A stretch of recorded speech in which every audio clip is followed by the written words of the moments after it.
Bien-aimés, bonjour. Heureux de nous retrouver ce matin ensemble pour ce partage de la parole de Dieu. Nous vous saluons chacun en particulier, vous qui êtes dans vos maisons et qui ce matin êtes en direct avec nous via notre site des Assemblées de Dieu de Saint-André. Nous vous souhaitons les bienvenus à chacun en particulier et nous vous souhaitons également une bonne écoute. Alors nous allons commencer ce moment par un temps de prière et vous pouvez le faire avec moi là où vous êtes. Nous pouvons quelques instants prier le Seigneur ensemble. Notre Père qui est dans le ciel, merci pour cette occasion bénie que tu nous donnes et pour ce privilège que nous avons maintenant de partager ta parole, Seigneur. Ta parole est la vérité et tu dis que vous connaîtrez la vérité et la vérité vous rendra libre. Nous te prions donc qu'à l'écoute de ta parole ce matin, nos cœurs soient libérés, nos consciences purifiées, Seigneur, et que notre zèle pour te servir et te louer puisse s'accroître. Nous te donnons gloire, nous te prions de bénir tous ceux et toutes celles qui nous écoutent, nous te prions pour tous ceux qui sont éprouvés, tous ceux qui sont malades en ce temps, Seigneur, et nous te demandons de les bénir maintenant dans le nom puissant de Jésus, au travers de ta parole. Nous te disons merci, Seigneur. Amen. Alors, la parole de Dieu que nous allons partager ensemble ce matin se trouve dans l'épître de Paul aux Romains, dans le chapitre 12, et nous lirons jusqu'au verset 7 inclus. Voilà un texte de la parole de Dieu avec laquelle nous sommes vraiment habitués, vous et moi, mais comme le dit l'Écriture, nous pouvons ce matin, au travers de cette parole inspirée de Dieu, tirer à la fois des choses nouvelles et des choses anciennes. C'est ce que nous voulons considérer et voir au travers de la parole que nous méditons ensemble maintenant. Donc, je rappelle le texte de la lecture de ce matin, Romains au chapitre 12, et à partir du verset 1er jusqu'au verset 7 inclus. Alors, voici ce qui est écrit. « Je vous exhorte donc, frères, par les compassions de Dieu, à offrir vos corps comme un sacrifice vivant, saint, agréable à Dieu, ce qui sera de votre part un culte raisonnable, agréable et parfait. Par la grâce qui m'a été donnée, je dis à chacun de vous de ne pas avoir de lui-même une trop haute opinion, mais de revêtir des sentiments modestes selon la mesure de foi que Dieu a départie à chacun. Car comme nous avons plusieurs membres dans un seul corps, et que tous les membres n'ont pas la même fonction, ainsi nous, qui sommes plusieurs, nous formons un seul corps en Christ, et nous sommes tous membres les uns des autres. Puisque nous avons reçu des dons différents, selon la grâce qui nous a été accordée, que celui qui a le don de prophétie l'exerce selon l'analogie de la foi, et que celui qui est appelé au ministère s'attache à son ministère. Amen. Amen. Voilà un texte fort intéressant de la parole de Dieu, et c'est l'apôtre Paul qui s'adresse ici aux Romains. Vous savez que ce Paul, il est un exemple dans la foi. Ce qu'il y a de merveilleux chez ces hommes de Dieu, ce qu'il y a de remarquable, c'est qu'ils ont aussi compris que l'évangile se transmettait par l'exemple. Et l'apôtre Paul s'est efforcé tout au long de sa vie à être un exemple dans la foi, à marcher, comme il le dira ailleurs dans l'épître aux Éphésiens, à marcher d'une manière digne de la vocation céleste qui lui a été adressée. C'était aussi un homme qui a exercé une discipline personnelle tout au long de sa vie et tout au long du ministère qu'il a rempli pour le service de Jésus-Christ et de la bonne nouvelle. Et il dit « J'ai appris à traiter durement mon corps ». Donc c'était un homme qui se disciplinait lui-même et qui s'efforçait eh bien, à être agréable à Dieu et surtout à être un exemple à imiter. C'est aussi lui, l'apôtre Paul, qui dit « Ce que vous avez vu en moi, ce que vous avez entendu de moi, pratiquez-le et le Dieu de paix sera avec vous. » Quel exemple merveilleux! Et ce qu'il faut savoir, c'est que l'évangile est aussi transmis par l'exemple. Jésus dit, vous êtes le sel de la terre, vous êtes aussi la lumière du monde. Et c'est ainsi que l'évangile, eh bien, se propage par le bon exemple, par le bon témoignage de chacun d'entre nous et surtout de ceux qui le prêchent. Alors, il est question ici de 3 ou 4 choses que nous allons découvrir ensemble ce matin d'une manière toute simple. Premièrement, il est question de rendre un culte à Dieu, nous verrons. Il est question de ne pas se conformer au siècle présent, et nous verrons aussi cela.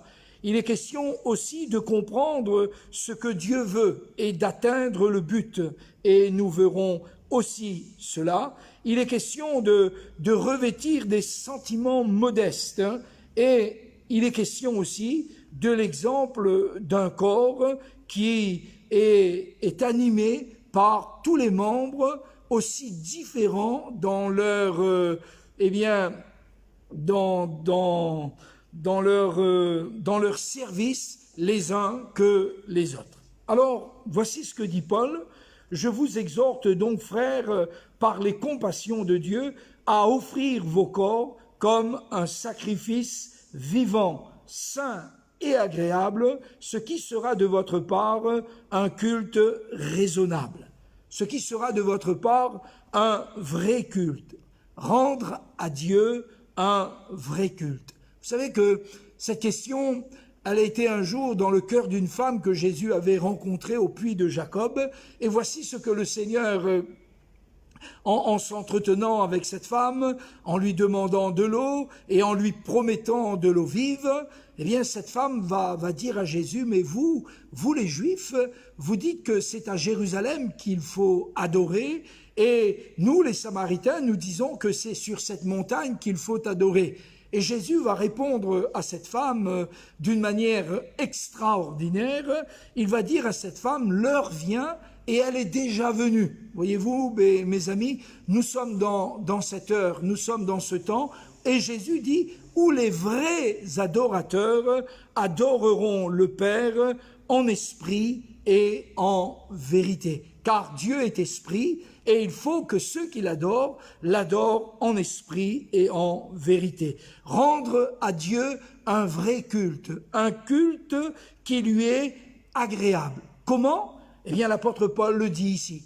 Non pas en faisant quelque chose, non pas en disant quelque chose, mais en nous offrant nous-mêmes comme un sacrifice vivant, saint et agréable à Dieu.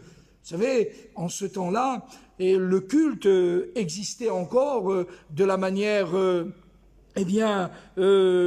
judaïque, et on offrait encore des victimes le matin et le soir dans le temple. Et l'apôtre Paul va justement prendre cette image pour montrer que le vrai culte à Dieu, c'est de lui offrir nous aussi nos corps comme un sacrifice vivant, saint et agréable à Dieu. Et ce sera là notre culte raisonnable, ce sera là notre culte de raison. Pourquoi, mes amis? Parce que Dieu n'habite pas dans des temples faits de mains d'hommes. Comme nous l'avons rappelé tout au long de ce confinement, Dieu n'habite pas dans un lieu quel qu'il soit, aussi beau soit-il, aussi merveilleux soit-il d'une manière sous le rapport de l'architecture, mais Dieu n'habite pas dans des temples faits de mains d'hommes. Mais nous découvrons que le Seigneur, il vit en nous, il habite en nous. L'apôtre Paul dit que Christ habite dans vos cœurs par la foi. Et il le rappellera aux Corinthiens en leur disant, mais ne savez-vous pas que vous êtes le temple du Saint-Esprit et que Dieu habite en vous. Et c'est pourquoi l'apôtre Paul rappelle ici que le vrai culte, ce n'est pas de faire quelque chose, mais c'est d'être une nouvelle créature. C'est d'offrir nos corps comme un sacrifice vivant, saint et agréable à Dieu. Et c'est cela, mes amis, que l'Évangile nous invite à faire. Jésus lui-même dit dans l'Évangile, « Voici, tu n'as voulu ni sacrifice, ni offrande, reprenant un texte de l'Ancien Testament, et bien des prophètes, mais tu m'as formé un corps, et avec ce corps, j'ai dit, me voici, je viens pour faire, ô Dieu, ta volonté. » Et il dira aussi, dans le rouleau du livre, il est question de moi. Et Jésus s'est pleinement identifié. Jésus s'est offert lui-même à Dieu comme ce sacrifice vivant, saint et agréable. Et c'est de cette manière que Jésus a servi. Et c'est de cette manière que vous et moi aussi, nous devons servir. Tout d'abord, en offrant nos corps comme un sacrifice, c'est-à-dire en nous donnant à Dieu, en nous offrant à Dieu, afin que notre vie, afin que notre corps, afin que notre cœur, afin que notre esprit appartiennent à Dieu, et qu'à partir de ce moment-là, eh bien, par ce corps qui est offert à Dieu, par cette vie qui est offerte à Dieu, nous puissions véritablement entrer dans un vrai service. Le vrai culte, c'est une vraie adoration. Le vrai culte, c'est aussi un vrai service. C'est-à-dire, c'est remplir notre ministère. Et lorsque l'Église a compris cela, eh bien, d'une manière individuelle, d'une manière personnelle, nous réalisons que notre vie est une offrande à Dieu, que notre corps, c'est le temple du Saint-Esprit. Et c'est pour cela, chers amis, que dans cette alliance nouvelle et vivante, vous et moi, nous sommes appelés à nous offrir à Dieu comme un sacrifice vivant, saint et agréable. Offrez vos corps. C'est ce que l'apôtre Paul dit. C'est ce que l'apôtre Paul a fait. Il a dit, mais je ne fais aucun cas de ma vie comme si elle m'était précieuse, pourvu que j'accomplisse la course, pourvu que je remplisse le ministère qui est le mien. Et le premier pas de la foi que nous, les chrétiens, nous sommes appelés à faire, eh bien, c'est de nous offrir à Dieu. C'est de devenir pour Dieu un sacrifice vivant, saint et agréable en offrant notre corps, en offrant notre vie. La deuxième chose, il est question de ne pas se conformer au siècle présent. Qu'est-ce que cela veut dire? Cela veut dire tout simplement que le monde a des habitudes, le monde présent a des habitudes et il est enraciné dans toute chose sauf en Dieu. Et ne pas se conformer au siècle présent, c'est vraiment ne pas embrasser la mentalité de ce monde. C'est de ne pas, nous laisser gagner, par le siècle présent. Vous savez que nous, les chrétiens, nous sommes appelés dans ce vrai culte que nous offrons à Dieu, à nous séparer, à sortir, d'une manière de vivre qui n'est pas à la gloire de Dieu. Et notre culte à Dieu est aussi un culte dans lequel il y a une séparation. Il y a, dans lequel il y a une consécration de notre vie à Dieu et de ne plus surtout nous conformer au siècle présent. Nous savons quel est le problème, de ce siècle présent. C'est l'apôtre Jean qui le dit. Il dit que le monde entier gît sous le pouvoir du malin. Voilà. Quelle est la référence que l'apôtre Jean déclare au sujet du monde? C'est un monde qui, en grande majorité, a rejeté Dieu, a rejeté la parole de Dieu et ne fait aucun cas, de ce que Dieu veut, de ce que Dieu attend, de ce que Dieu cherche. Et c'est un monde dans lequel, le Seigneur, on n'en veut plus. Et la Bible dit que nous, les chrétiens, nous qui appartenons à Dieu, nous devons absolument faire attention de ne pas nous conformer au siècle présent, de ne pas avoir les mêmes racines que le siècle présent. Je rappelle que nos racines à nous sont les racines de la foi, en Dieu. Nos racines à nous sont les racines qui s'enfoncent profondément dans la parole de Dieu et qui reconnaît la parole de Dieu comme étant la seule autorité, qui reconnaît la parole de Dieu comme étant la vérité et qui reconnaît la parole de Dieu comme étant la lumière qui est en mesure de nous éclairer. Alors, ne pas se conformer au siècle présent, c'est aussi ce que la Bible nous appelle à faire, nous les chrétiens. Ça veut dire que ce n'est pas embrasser la même mentalité que le monde. C'est ne pas penser comme le monde pense. C'est ne pas dire amen à tout ce que le monde croit, de ce qui est bien ou de ce qui est mal. Et souvent, nous devons le reconnaître, chers amis, que nous sommes dans un monde où souvent on appelle le mal bien et le bien mal. Il en est ainsi. Et le temps nous manquerait ce matin pour citer des exemples. Mais nous savons que aujourd'hui, le bien n'est pas le bien. Et le mal, c'est souvent appelé le bien. Et la Bible nous invite, nous les chrétiens, à ne pas nous conformer. Qu'est-ce que cela veut dire? Cela veut dire à ne pas embrasser, à ne pas penser de la même manière que le monde. Et en réalité, l'Esprit de Dieu qui habite en nous, la grâce de Dieu qui nous a été offerte par le don de Jésus à la croix du Golgotha, a renouvelé notre intelligence afin que nos pensées, soient aussi habitées, soient aussi pénétrées par l'Esprit de Dieu. La troisième chose dont il est question ici, c'est à nous laisser transformer par le renouvellement de l'intelligence. Ici, il est question de la faculté de perception de choses divines. Voilà. Nous avons un grand privilège, nous les croyants, c'est que l'Esprit de Dieu habite en nous. Et cet Esprit de Dieu qui habite en nous, c'est aussi cet Esprit qui sonde les profondeurs de Dieu et qui nous permet de prier selon le cœur de Dieu, mais qui nous permet aussi de discerner quelle est la volonté de Dieu, comme le dira l'apôtre Paul ici, ce qui est bon, ce qui est agréable et ce qui est parfait. Et ici, il est question de cette faculté de perception qui nous permettra de discerner quelle est la volonté de Dieu. Vous savez que la volonté de Dieu, elle est bonne pour notre vie.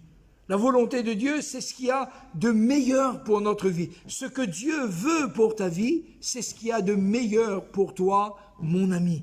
Et cette volonté de Dieu, elle passe ici par le renouvellement de l'intelligence. J'aime bien ici ce mot renouvellement. Donc c'est un peu l'image d'une source qui jaillit constamment. Et lorsque Jésus va parler du Saint-Esprit dans l'évangile de Jean, dans le chapitre 7, sauf erreur de ma part, il va dire, mais celui qui croit en moi, des fleuves d'eau vive couleront de son sein, comme dit l'Écriture. Et il dit cela de l'Esprit que devaient recevoir ceux qui croiraient en lui, parce que l'Esprit n'avait pas encore été donné.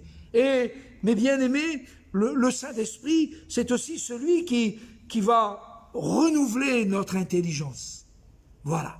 Et nous avons besoin d'une intelligence renouvelée, n'est-ce pas? Nous ne pouvons pas, vivre notre foi aujourd'hui sur nos expériences d'hier. La Bible dit que Jésus est le même hier, aujourd'hui et éternellement, et ce n'est pas pour rien que dans l'Ancien Testament, Dieu se révèle à son peuple comme étant celui qui s'appelle « Je suis », pour qualifier qu'il est l'Éternel présent. Et je crois que ce qui est important pour nous, ce qui est important pour l'Église, ce qui est important pour chaque chrétien, pour chaque enfant de Dieu, c'est de vivre le renouvellement de notre intelligence. Et savez-vous que ce renouvellement de notre intelligence, c'est une œuvre aussi de la grâce de Dieu. C'est une œuvre que peut faire aussi, dans notre cœur, la parole de Dieu, l'Esprit de Dieu, un renouvellement.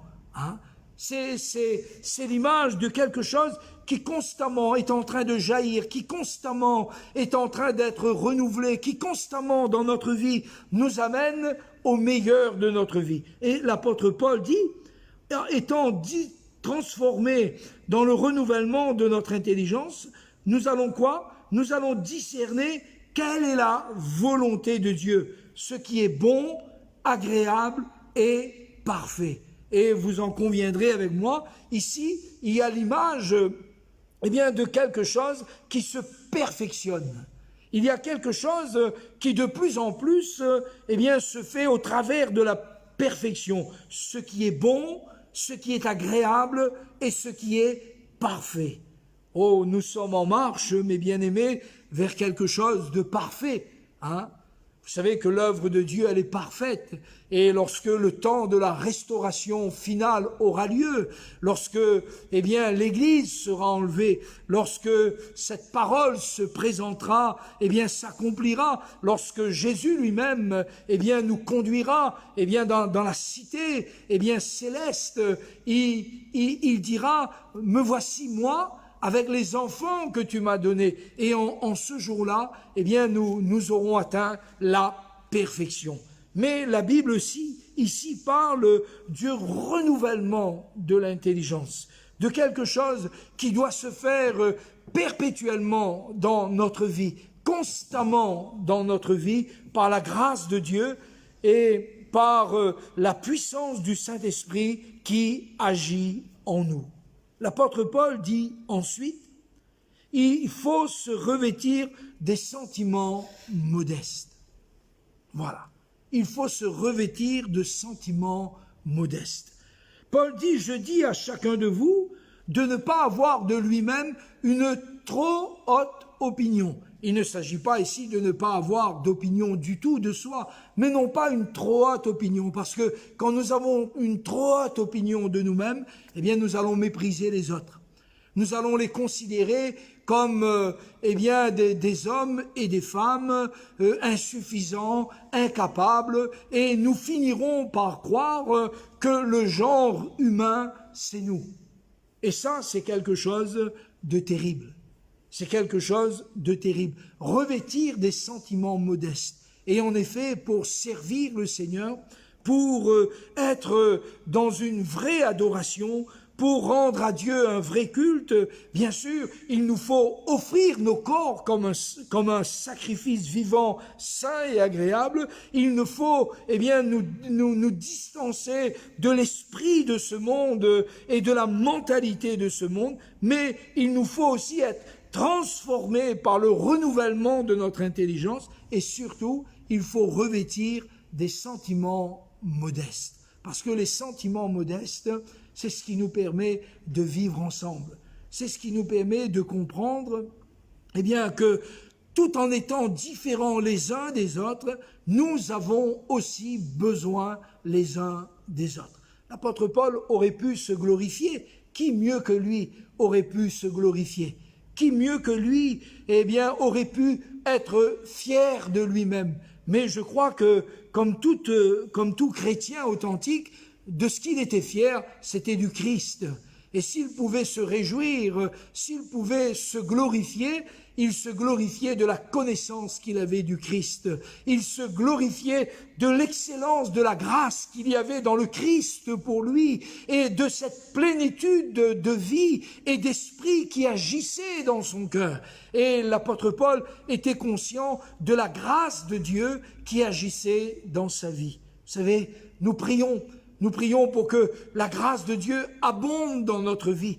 Nous prions pour que la grâce de Dieu abonde dans l'Église et que chaque chrétien conscient de la grâce de Dieu et n'ayant pas de même une trop haute opinion puisse véritablement être efficace dans ce vrai culte, puisse véritablement être transformé par le renouvellement de l'intelligence, revêtir des sentiments modestes. Pour vous dire, chers amis, qu'avons-nous que nous n'ayons reçu? C'est l'apôtre qui le dit. Qu'as-tu que tu n'aies reçu? Et si tu l'as reçu, pourquoi te glorifier? Pourquoi te glorifier? Est-ce que la bouche se glorifie d'être une bouche? Est-ce que la main se glorifie d'être une main? Nous le verrons en conclusion de cette pensée de ce matin. Si nous nous glorifions d'être au service du corps de Christ, qui est l'Église du Dieu vivant, qui est la colonne et l'appui de la vérité. Et revêtir des sentiments modestes, c'est être humble. C'est être humble. Revêtir des sentiments modestes nous permet de rester efficace, nous permet de rester actifs dans l'œuvre de Dieu, nous permet de rester engagés tout au long de notre vie. Et l'apôtre Paul nous demande de faire attention à l'orgueil, qui est, eh bien, une occasion de chute sans précédent. L'orgueil conduira toujours à la chute. Et d'ailleurs, quand Jésus parle du royaume de Dieu, nous aurons l'occasion de parler, eh bien, dans l'un de ces jours qui arrivent, du royaume de Dieu. Lorsque Jésus parle du royaume de Dieu, il montre que ce sont les humbles. Il montre que ce sont ceux qui ont revêtu des sentiments modestes, qui peuvent véritablement vivre dans ce royaume. Ne pas avoir de soi-même une trop haute opinion. Et enfin, pour conclure, l'apôtre Paul va parler ici de l'image d'un corps. Il dit que nous qui sommes plusieurs, nous ne formons qu'un seul corps. Et ça, c'est extraordinaire. Nous avons des dons différents. Nous avons reçu des capacités différentes. Nous avons, eh bien, des actions différentes. Nous fonctionnons différemment. Nous avons des œuvres différentes nous ont été confiées, mais nous formons un seul corps. Prenons comme exemple notre corps. Quelle est la raison d'être de ma main? N'est-ce pas être au service de mon corps? Quelle est la raison d'être de mes yeux? N'est-ce pas d'être au service de mon corps? Quelle est la raison d'être de mes pieds? N'est-ce pas d'être au service de mon corps? Et tous ces organes qu'on ne voit pas, on pourrait parler de notre cœur, on pourrait parler de notre foie, on pourrait parler, eh bien, de nos articulations, on pourrait parler de nos ligaments. Quelle est la fonction de chaque membre en particulier? C'est d'être au service du corps. Il a une fonction différente. Ma main, elle a une fonction différente de mon œil. Mais combien ma main a besoin de mon œil et combien mon œil a besoin de ma main? Je vais vous prendre un exemple tout simple. Voilà, si tout d'un coup, il y a un danger que je suis en train de travailler et que un danger se présentait immédiatement pour mettre en péril ma main ou pour me blesser la main, mon œil, eh bien, qui voit le danger, il va alerter tout mon corps et à partir de ce moment-là, il y aura une réaction en chaîne qui fera que je sortirai ma main, eh bien, du danger immédiat. C'est pareil pour mon œil qui voit, qui éclaire tout mon corps et qui me permet de me diriger. Mais cet œil, quand il a une poussière, quand il y a une poussière dans ton œil, mon ami, est-ce que ton œil va pouvoir enlever cette poussière eh bien, de lui-même? Non. Qu'est-ce qui va venir en aide? C'est ma main qui va venir en aide. Et avec délicatesse, parce que mon œil est délicat, elle va enlever la poussière de mon œil. Mon oreille, qui est si différent de mes mains, mais qui est un organe, eh bien, qui est un membre que Dieu a placé dans le corps. Pourquoi? Pour entendre. Et combien de fois, eh bien, notre oreille nous a avertis du danger. Nous allions traverser, eh bien, la voie, et tout d'un coup, eh bien, notre oreille a entendu un danger immédiat, une voiture ou une moto, ou eh bien qui est arrivé subitement, et sans encore que mon œil ait vu le danger, voici que mon oreille a donné l'avertissement à tout mon corps. C'est ça qui est merveilleux. C'est ça qui est merveilleux. L'apôtre dit que nous sommes différents. Et mes amis, il y a là quelque chose de prodigieux, il y a là quelque chose de merveilleux. Nous sommes différents et loue Dieu de ce que tu es différent. Tu es différent dans ton action, tu es différent dans ton fonctionnement, mais tu fais partie d'un corps. Il y a des gens qui pensent que si on ne fait pas comme ils veulent faire, si on n'agit pas comme ils veulent agir, si on ne fait pas tous la même chose, on n'est pas unis. C'est une fausse image, c'est une fausse idée de l'unité. Nous sommes tous différents les uns des autres, mais nous sommes membres d'un seul corps. Et c'est ça qui est merveilleux, c'est ça qui est extraordinaire. Et c'est ça que nous sommes appelés à vivre. Jamais, jamais, jamais, mon oreille n'aura comme volonté de nuire aux autres membres de mon corps. Jamais, jamais. Cela ne se verra jamais. Et dans l'Église, ceux qui appartiennent à Dieu, ceux qui sont renouvelés dans leur intelligence, ceux qui revêtent des sentiments modestes, vivent aussi pleinement leur foi, vivent aussi pleinement leur service en tant que membres du corps de Christ. Ils le vivent en fonctionnant, en remplissant leur ministère. Vraiment, vous savez que dans la parole de Dieu, pour moi personnellement, et ce que je vais dire n'engage peut-être que moi personnellement. Dans la parole de Dieu, il y a deux esprits. D'abord, il y a l'esprit de Dieu, qui est un esprit de liberté et qui ouvre devant chaque croyant, qui ouvre devant chaque serviteur de Dieu une porte que personne ne peut fermer. Et dans cet esprit de liberté, Jésus dit, la brebis, elle entre et elle sort, et nous pouvons servir librement. Et puis, il est aussi question dans la parole de Dieu, d'un autre esprit qui est personnifié par l'esprit de l'Antéchrist, et lui, il a besoin d'un contrôle absolu pour régner. Il faut qu'il ait un contrôle absolu pour régner.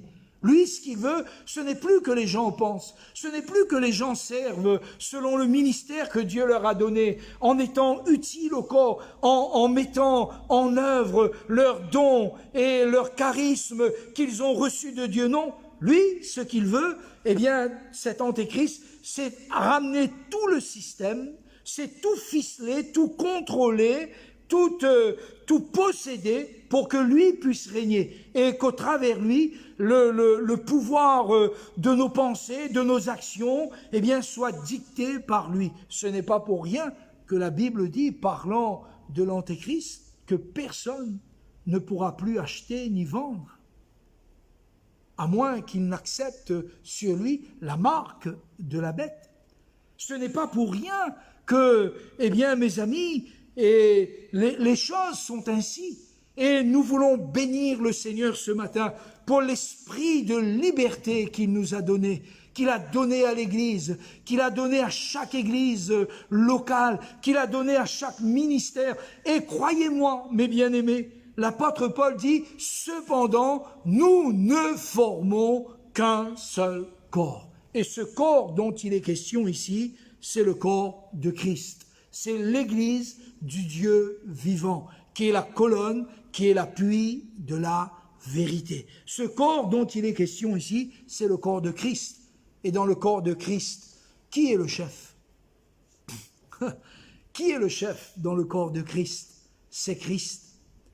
Qui est le chef? Qui est la tête du corps de Christ qui est l'Église? C'est le Christ. Et c'est de lui, nous dit l'apôtre Paul, dans l'Écriture, c'est de lui, et grâce à l'assistance, de sa grâce, de son esprit, que tout le corps, bien coordonné, est formant un solide assemblage. Vous savez, mes amis, l'Église est appelée à entrer dans cette vocation céleste.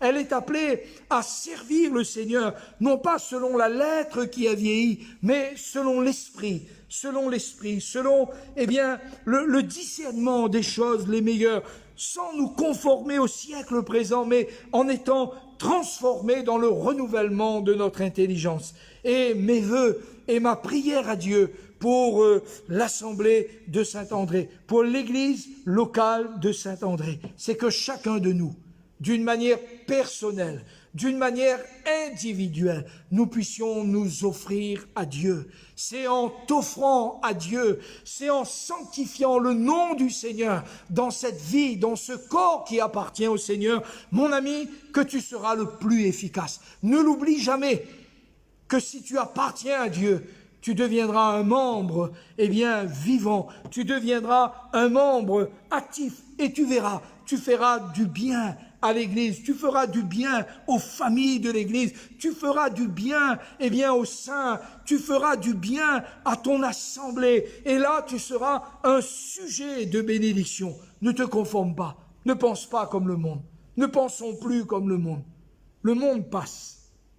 Et il est bon de se rappeler ce matin que le monde passe et sa convoitise aussi.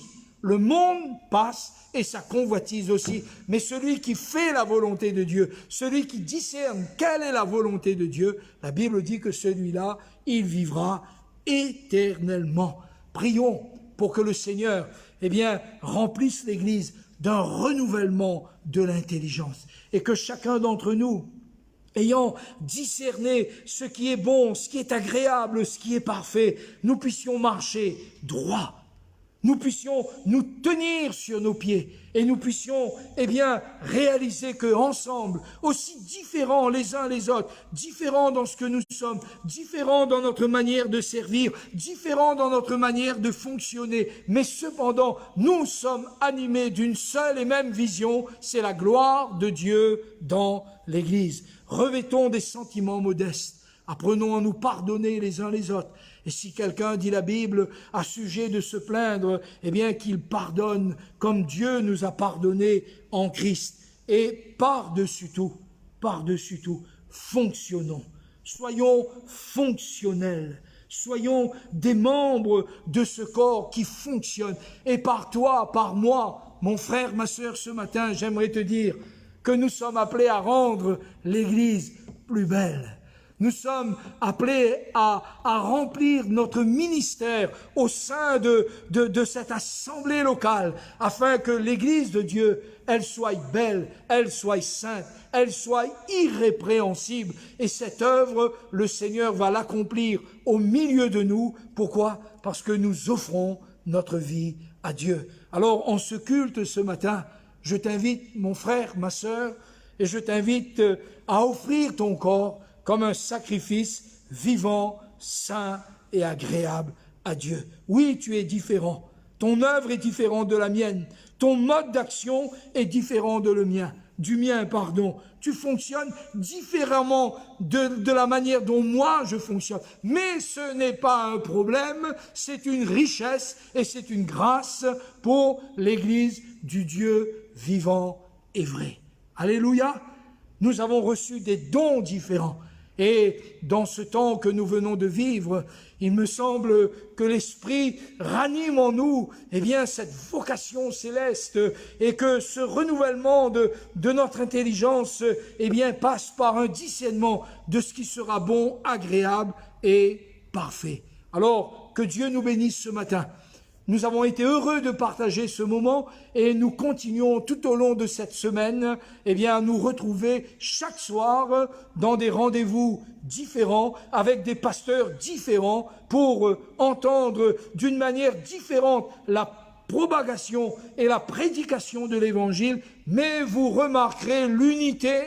L'unité, ce n'est pas de nous unir dans une manière de penser ou de nous faire fonctionner tous de la même manière. L'unité, elle est dans le Seigneur. C'est une unité de liberté qui nous permet de servir le Seigneur efficacement dans notre vie et dans notre ministère. J'aimerais prier avec vous et prier pour vous pour que Dieu vous bénisse, mes bien-aimés.